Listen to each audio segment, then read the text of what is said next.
పోయిన నెలలో నాకు కూడా ఇక్కడ ఒక గడ్డ ఉంది. మొదట శనగ అంత విత్తనంత ఉంది. దాదాపు 5 లేక 7 సంవత్సరాల నుంచి అలాగనే ఉంది. చివరికి పెద్ద నిమ్మకాయ అంతా తయారైంది. అయితే అప్పుడప్పుడు క్యాన్సర్ గడ్డని భయం వేసేది, డాక్టర్ దగ్గరికి వెళ్దాం అనుకున్నాను. కానీ ఈ నెలలో దైవ సేవకుల గడ్డలు కరిగిపోతున్నాయి పలుకుతున్నాయి అన్నప్పుడు నాకేం అనిపించలేదు.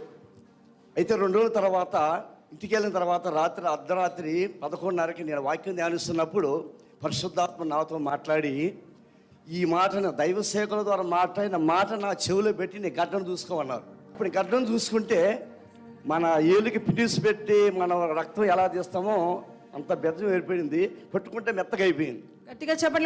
హల్లెలూయా. నేను స్టన్ అయిపోయాను.